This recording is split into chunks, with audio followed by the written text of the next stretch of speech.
మన విజయరామ్ గారికి, ఆంజనేయులు గారికి మన వికాస తరంగిణి ద్వారా మనం కృతజ్ఞతలు చెప్పుకుంటాం. ఈవేళ మనం ఇక్కడి నుంచి ఆరంభం చేసి మన పాదయాత్రని మన చక్రపాణి గారి యొక్క క్షేత్రం దాకా నడుద్దాం. మేము కూడా నడుస్తాం. నడుద్దాం అంటే మిమ్మల్ని నడవమని అంటలేదు, కానీ నలుగురికి చెప్పాలి, నలుగురికి ఇది తెలియాలనే ఈ పాదయాత్ర ఆరంభం చేశాం. అందరం కలిసి దాంట్లో కొంత నడుద్దాం, నలుగురికి దాని గురించినటువంటిది చెబుదాం. ఇది నలుగురు నాలుకల ద్వారా నానితే చెబితే మేము రెడీ, నేర్చుకుంటాం, చక్కగా చేస్తాం కూడా అని వాళ్ళు ఆ రైతు సోదరులు వాళ్ళు చెబుతున్నారు.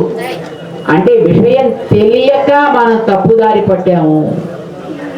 మనం సాగించే ప్రయాణంలో ఏదో ఒక డొంకదారి పట్టి ముళ్ళల్లో పడి కొట్టుకుంటున్నాం. మనం మళ్ళీ హైవేకి వద్దాం, మంచి దారికి వద్దాం, రాజబాటలో నడుద్దాం, ఆరోగ్యకరంగా బ్రతుకుదాం, ఆరోగ్యకరంగా మన తర్వాత మన మనవలు, మన ముని మనవలు కూడా ఉండగలిగేట్టుగా చేద్దాం. మనం బ్రతికే ఈ భూమి కొన్ని లక్షల సంవత్సరాలుగా మన దాకా బతకడానికి అవకాశం ఇచ్చింది. మనతోటే దీని యొక్క ఆయువు పూర్తి కావద్దు. మన తర్వాత మరికొన్ని లక్షల తరాల దాకా ఈ భూమి పంటలో, పప్పుల పంటలో, కూరల పంటలో ఏవైతే అవి వాటిని ఆరోగ్యకరంగా మీరు పండించి మీ ఇస్తే అవన్నీ మొత్తం మేము తీసుకుంటాం.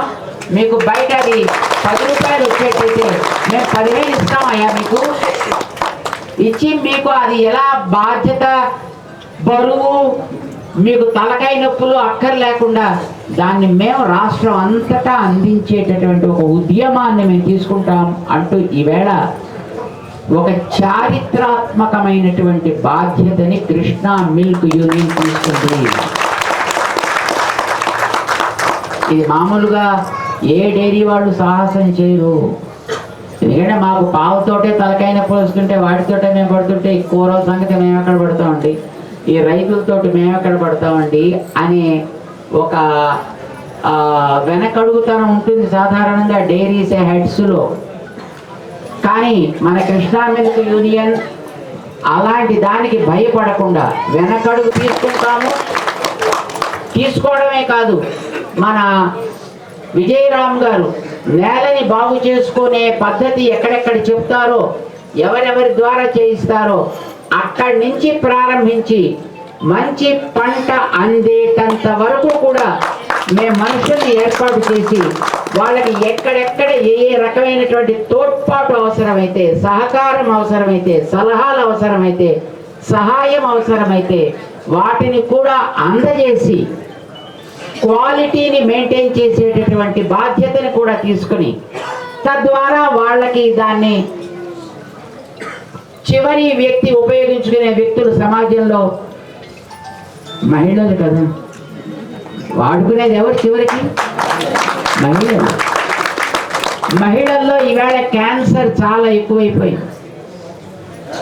దురదృష్టం కొద్దీ మన భారతదేశం సర్వైకల్ క్యాన్సర్, గర్భకోశ క్యాన్సర్స్లో నెంబర్ 1లో ఉంది. ఎంత గొప్పవాళ్ళని చూడండి. మనం ఏదో ఒక దాంట్లో నెంబర్ 1లో ఉన్నాం. మనం కూడా రోగాల్లో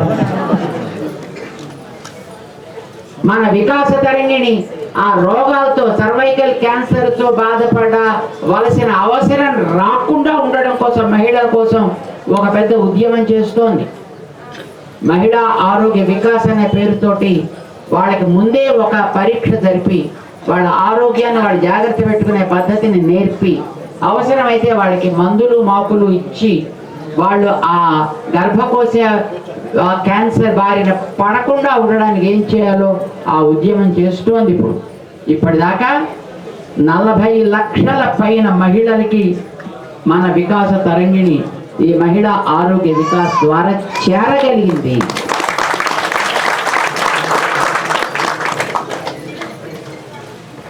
కానీ ఆ స్థితి మహిళలైన మీకు ఎవరికి రాకూడదు. అలాంటి స్థితి మీకు రావద్దంటే మీ ఆహారపు స్టైల్ మారాలి, మీరు పండించే పద్ధతి మారాలి, మీరు తెచ్చేటటువంటి సరుకు క్వాలిటీతో ఉండాలి. మీకు ఆ క్వాలిటీ తోటి వాటిని పెంచే బాధ్యత మాత్రం. ఎందుకంటే కష్టాలు ఎవడు పడాలనుకుంటాడండి? కాలు మీద కాలు వేసుకుని హాయిగా ఫ్యాన్ కింద ఏసీ రూమ్లోనో కూర్చుని చక్కగా కాఫీ తాగుతూ పేపర్ చదువుతూ టీవీ చూస్తూనే గడపాలనుకుంటాడు తప్ప కష్టపడాలని ఎవరైనా అనుకుంటాడా? కానీ మా విజయరామ్ గారు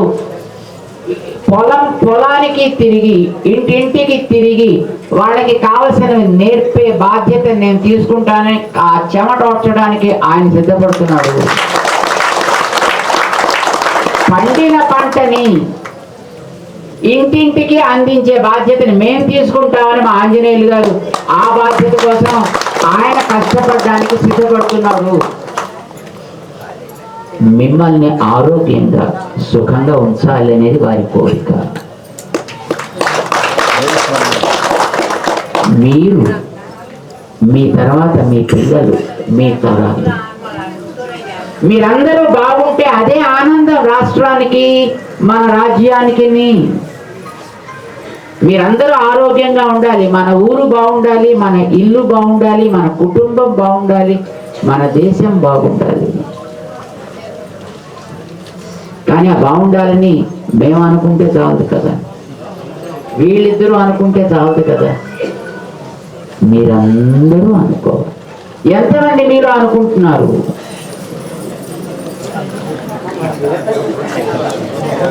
అంటే ఇది సిన్సియర్గా అనుకోవడమా తమాషాగా అనుకోవడమా? నిజంగానే అనుకుంటే ఇది ప్రతి వ్యక్తికి మనం చెప్పాలి. నిన్న మేము యాత్ర ఆరంభం చేసి అక్కడ మోపిదేవి దగ్గర నుంచి కొన్ని ఊళ్ళని మేము తిరగడం జరిగింది. యాత్రలో మధ్యలో ఎంతో మంది రైతు సోదరులని కలిసాం. మేము వాళ్ళతోటి మాట్లాడుతుంటే మాకు ఇలా ఎవరు చెప్పలేదండి, మాకు చిన్నప్పటి నుంచి ఇలాగే అలవాటు, మేము ఇలాగే చేసుకుంటున్నాం. వాళ్ళు ఆ ప్రతిజ్ఞకి నిలబడి అలాంటి మంచి పంట పండిస్తే ఆ పండిన పంటకి రావాల్సినటువంటి ఆదాయం